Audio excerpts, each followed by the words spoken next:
दिल से बताना। जितनी सौभाग्यवती माताएं होती हैं ये संक्रांति पर भी 13 चीजें दान करती हैं, 14 चीजें दान करती हैं। बीच में कोई 16 सोमवार का उद्यापन करेंगी तो भी सुहाग की सामग्री देंगी, उद्यापन करेंगी तो भी सुहाग की सामग्री देंगी, कोई कार्य करेंगी तो भी सौभाग्य की सामग्री देंगी। सौभाग्य की सामग्री का दान क्यों किया जाता है? सौभाग्य सूचक वस्तुओं का दान क्यों किया जाता है? सौभाग्य की वस्तुएं क्यों प्रदान करी जाती है, क्यों दी जाती है? उसका कारण क्या है?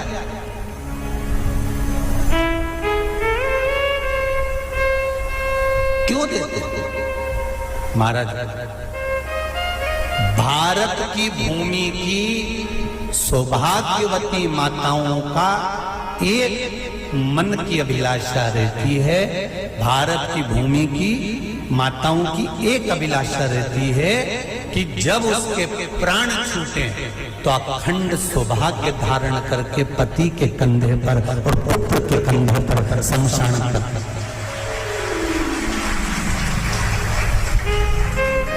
ये भारत की भूमि की माताओं की सोच है, उनके मन का संकल्प, उनके मन का भाव।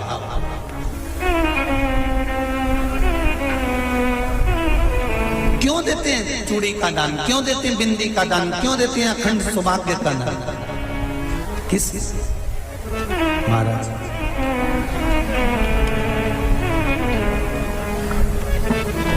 मेरे हाथों में भर भर के चूड़ी रहे, मेरे हाथों में भर भर के चूड़ी, और मैया कोई काम नहीं, मेरे मस्तक पे चमकती चूनर रहे, मेरे मस्तक पे चमकती चूनर रहे, और मैया कोई काम नहीं, मेरी मांगों में भर भर के सिंदूर रहे, मेरी मांगों में भर भर के सिंदूर रहे, और मैया कोई कामना नहीं, मेरे पाँव में बिछुड़ी का जोड़ा रहे, एक बिछुड़ी नहीं, कितनी? 2, 3, 4, 5, एक एक पाँव में जोड़े से बिछुड़ी होना चाहिए, केवल एक नहीं, सिंगल नहीं। वो तो आजकल का फैशन हो गया महाराज, जो केवल एक बिछुड़ी धारण कर लो उसी में फैशन दिखे।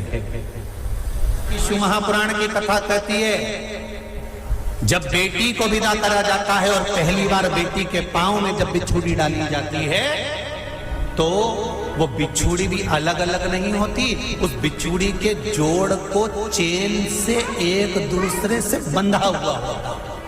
बोलो सही है कि गलत?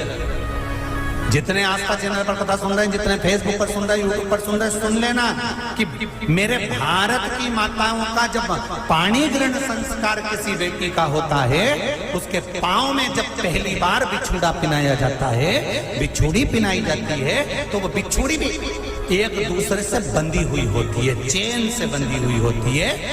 उसको अलग अलग वाली बिछुड़ी शादी के मंडप में नहीं पिनाई जाती। क्यों? जैसे ये बिछुड़ी एक दूसरे से पांव में बंधी हुई है, तुम्हारी जिंदगी अंतिम श्वास तक ऐसी ही बंधी है, यही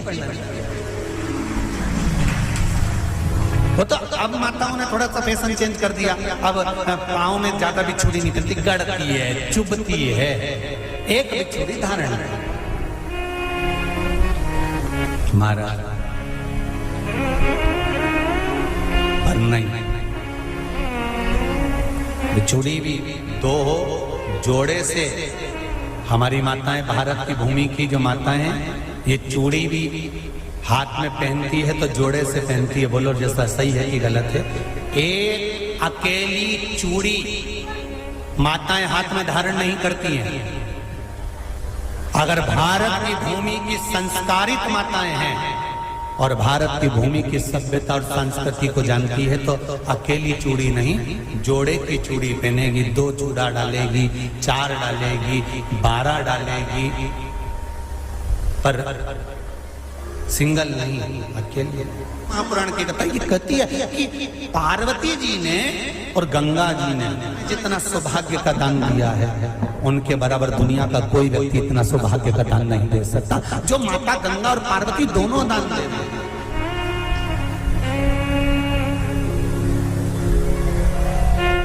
प्रतिदिन दे रहे हैं।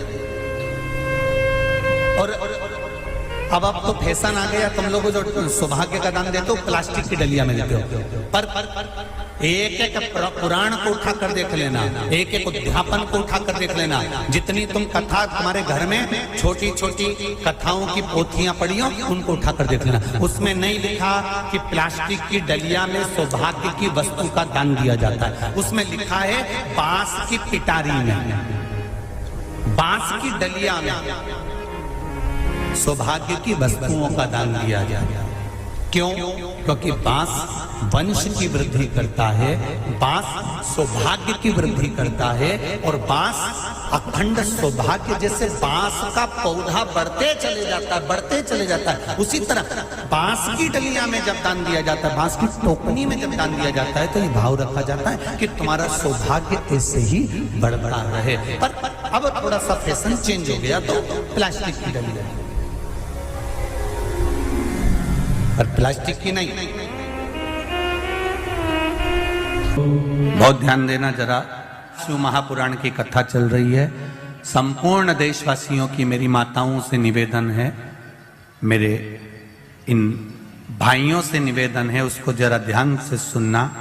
व्रत करते हैं ये किसी दूसरे के नहीं है। तीज का व्रत माता पार्वती का, छठ का व्रत माता पार्वती का, चतुर्थी का व्रत माता पार्वती का, ये सारे व्रतों की शुरुआत गंगा और पार्वती ने अपने बल से। माता सिंदूर भर रही हैं, मांग में सिंदूरा भरा जा रहा है, मांग में कंकु भरा जा रहा है, मांग में सिंदूर भरा जा रहा है, और वो सिंदूर नाक पर गिरता है, वो सिंदूर नासिका पर गिर गया तो कहते हैं कि कोई काल आने वाला था पति के ऊपर, वो काल टल गया और नाक पर सिंदूर आया तो नारी का सौभाग्य और अखंड हो गया, ये शास्त्र कहता। और सिंदूर भरते समय वही सिंदूर अगर भूमि पर गिर गया तो, अब देखिए जरा, देवी भागवत को उठाकर पढ़िएगा, वो सिंदूर जो मांग में भरा जा रहा है और नाक पर गिर गया तो शुभ होगा, पति की उम्र बढ़ाएगा, घर में बच्चों का विवाह होने वाला होगा, कोई अच्छी सूचना आने वाली होगी। मांग में भरने वाला सिंदूर नाक पर आकर गिरता है तो कोई सूचना अच्छी मिलने वाली होती है, कोई बंधन कटने वाला होता है, कुछ अच्छा हमारे परिवार में होने वाला होता है, पति की उम्र बढ़ने वाली होती है, कोई रोग आने वाला था वो कट रहा होता है। और वही सिंदूर अगर भूमि पर मांग में भरते समय गिर जाता है तो समझ लो कि कुछ ना कुछ ऐसा काम होने वाला है कि मेरी आंख में आंसू आएंगे, वो निश्चित है, वो निश्चित है। चाहे वो किसी प्रॉपर्टी के चक्कर में हो, परिवार के चक्कर में हो, नातों के चक्कर में हो, पुत्रों के चक्कर में हो, बेटियों के चक्कर में हो, पति के चक्कर में हो, रिश्तेदारों के चक्कर में हो, कुटुंब मायका ससुराल के चक्कर में हो, पर निश्चित है कि नेत्र में जल जरूर आएगा, ये निश्चित था। क्योंकि भूमि पर वो सिंदूर अगर नाक पर गिरा है तो शुभ है, पर वही सिंदूर अगर भूमि पर गिरा है तो वो अशुभ है। आप किसी देवी मंदिर में दर्शन करने के लिए गए,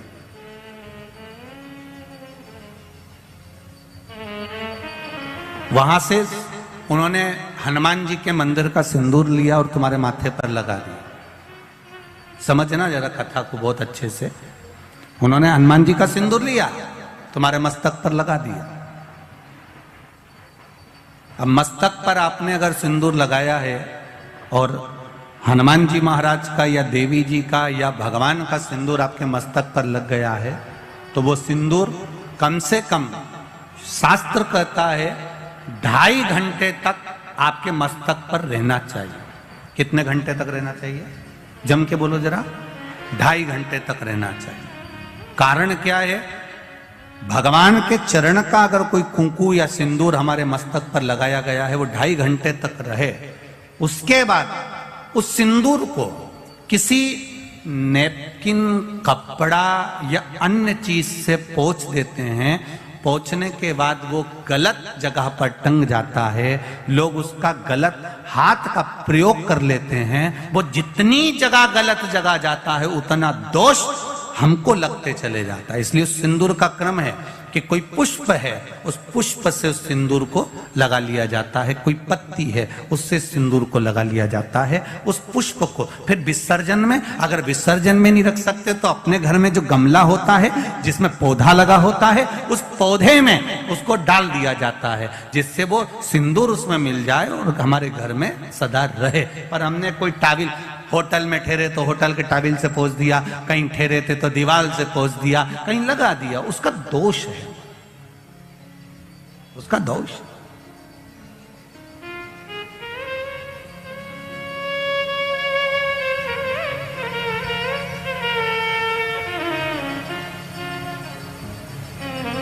कितना सुंदर बात कहा गया है।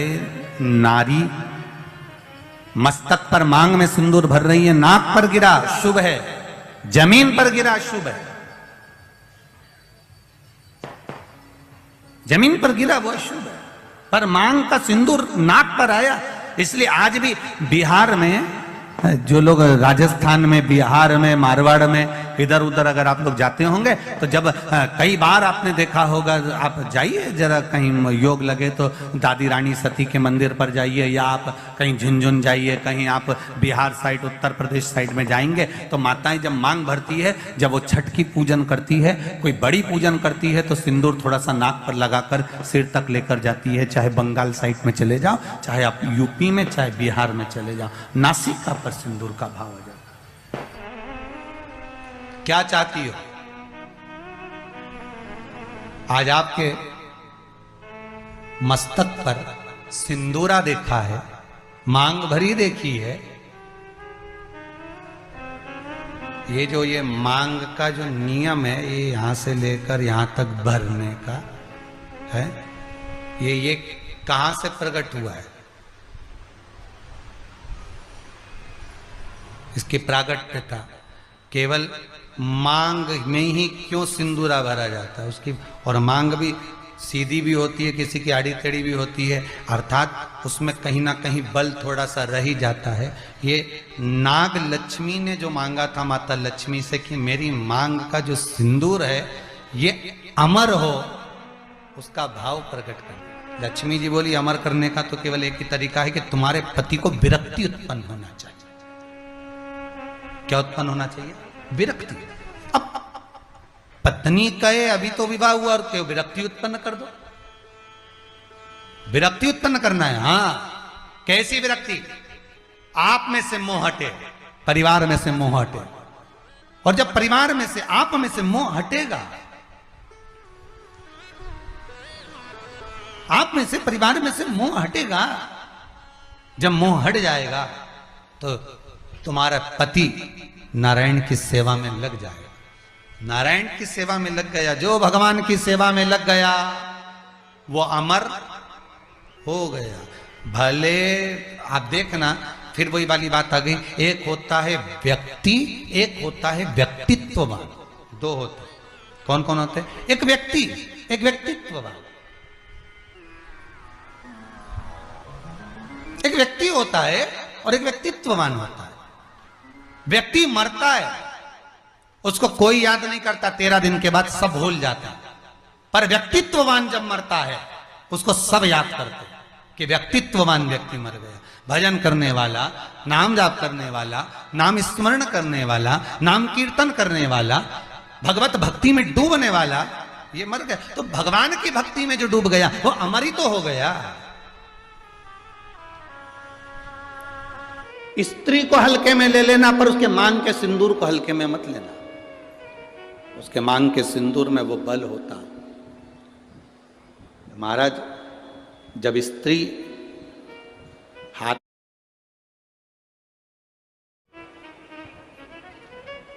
स्त्री को हल्के में ले लेना, पर उसके मांग के सिंदूर को हल्के में मत लेना। उसके मांग के सिंदूर में वो बल होता। महाराज, जब स्त्री हाथ में सिंदूरा लेती है ना, आपके इधर कैसे सिंदूर लगाते हैं हमको तो नहीं मालूम, पर सुहागन स्त्री जिसकी शादी हो गई, वो स्त्री जब अपने हाथ में सिंदूरा लेती है, स्त्री कभी भी सिंदूर जब लगाती है तो सिंदूर की डब्बी को कहीं रखकर नहीं लगाती, हमेशा याद रखना। जिस नारी सिंदूरे को नीचे रख दिया या सिंदूरे को अलमारी पर रख दिया या सिंदूरे को टेबल पर रख दिया और उसमें से लेके सिंदूर लगा रही है, तो वो नारी, हाँ, एक जगह पर सिंदूरा रखा जा सकता है, जब आप सुहागल कर रहे हो, कोई पूजन कर रहे हो, तो आप देवी जी को, गणेश जी को जो सिंदूर चढ़ा रहे हो वो चढ़ा हुआ जमीन पर भी रखा हुआ मांग में धर सकते हो। पर जब आप स्वयं 16 श्रृंगार कर रहे हो, उस जगह पर सिंदूरा जमीन पर नहीं रखा जाता। सिंदूरा जमीन पर रखा हो और नारी मांग का सिंदूर भरती हो तो पति को रोग ग्रसित करता ही है, पति रोगीला होता ही है, ये निश्चित है। उसका पति रोगीला जरूर होगा, ये निश्चित है। उसको रोग जरूर घेरेगा, ये पक्का है। स्त्री जब सिंदूरा में, यहां तक शास्त्र प्रमाण देता है कि एक दुल्हन पहली बार जब मांग भरती है और पति उसकी मांग भरता है, तो पति के भी हाथ में सिंदूरा पकड़ाया जाता है और पति अपने हाथ से उस मांग को भरता है। पति के हाथ में सिंदूरा पकड़ाया जाता है। वो सिंदूरा साधारण नहीं है।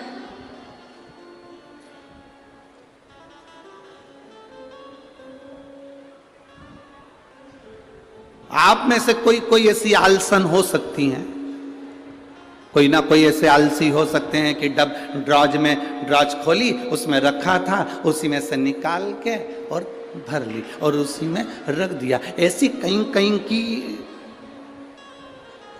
मिस इंडिया हो सकती है, ऐसी कहीं कहीं की। पर मेरा विश्वास कहता है, भिंड जिले की तो नहीं कह सकता कि ऐसी होगी। भिंड जिले की जितनी होंगी हाथ में सिंदूरा लेकर सिर पर मांग भरने वाली ही होगी। सिंदूरा हाथ में लेकर, तो स्त्री को हल्के में ले लो पर उसके सिंदूर को हल्के में नहीं ले सकते। सिंदूर में वो बल होता।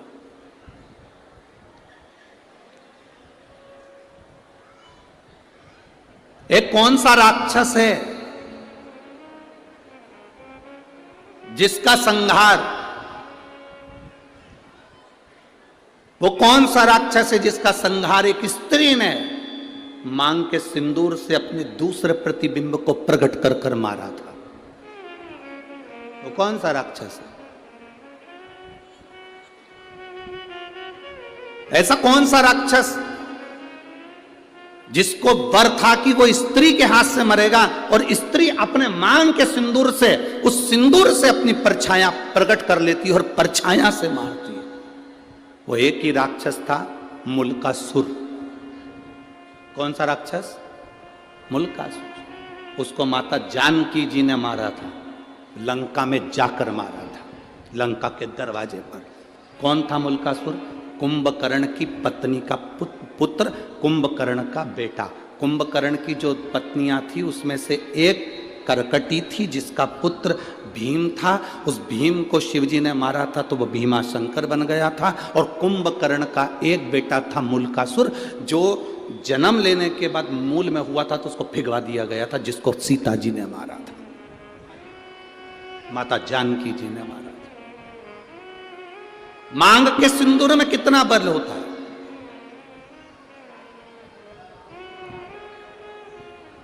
मांग के सिंदूर में कितनी तेजता होती है, कितना बल होता है, ये स्त्री जाने। स्त्री आज के जमाने में तो ऐसी पेंसिल आ जाती है, वह पेंसिल से ऐसी लाइन लाइन खींच लेती है और पेंसिल से लाइन खींचा और काम खत्म, बस।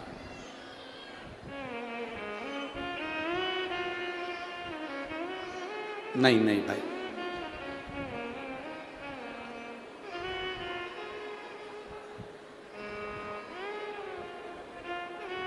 आप में से आप लोगों ने देखा कि नहीं देखा, बड़े बड़े घर के लोग भले मांग भरने में संकोच करे, सिंदूर लगाने में संकोच करे,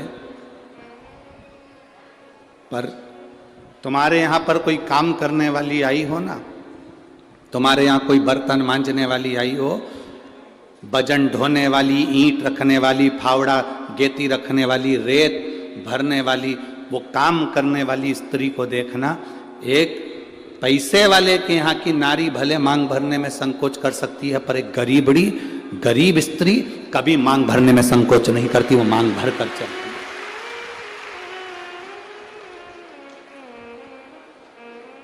आपके यहां कोई बर्तन मांजने वाला आते हो, आपके यहाँ कोई झाड़ू लगाने वाली आती हो, आपके यहाँ कोई पोछा लगाने वाली आती हो, आपके यहाँ तगाड़ी ढोने वाली आती हो, वो स्त्री मांग में सिंदूर भर कर चलती है। बोलो री जीजी, आप लोगों ने देखा है कि नहीं देखा? ईमानदारी से बोलना हो। कथा ऐसे नहीं चलती कि महाराज ने बोल दिया और तुमने स्वीकार कर लिया। तुम तो दिल से बोलो कि तुमने देखा कि नहीं देखा। वजन ढोने वाली मांग में सिंदूर भर लेगी और मांग में सिंदूर भरकर वजन ढोलेगी। किसी उस स्त्री से पूछना कि मांग में तो सिंदूर भर लेती है, भले तू कैसी भी दिखे पर तेरी मांग खाली नहीं रहती है, उसका कारण क्या है? तो वो स्त्री कहती है कि मैं कितना भी बोझा ढोलूं, मेरा पति मेरे साथ में वजन ढोने में साथ रहता है। मांग के सिंदूर में वो बल होता है महाराज। वो सिंदूर जो सीता जी अपनी मांग में भर रही, वो सिंदूर आज तक ददरुआ धाम सरकार श्री हनुमान जी महाराज के तन पर तुम्हें लगा हुआ दिखता है। उस सिंदूर में कितना बल होगा, उस सिंदूर में कितना आनंद होगा, वो सिंदूर क्या साधारण होगा? नारी जब मांग में सिंदूर भरे, उस समय दर्पण के सामने केवल नारी हो, कोई दूसरा नारी को मांग में सिंदूर भरता हुआ ना देखे। जब नारी गले में मंगलसूत्र धारण कर रही हो या 16 श्रृंगार जब नारी धारण कर रही हो, उस समय पर कोई ना देखे। नारी का जो श्रृंगार है,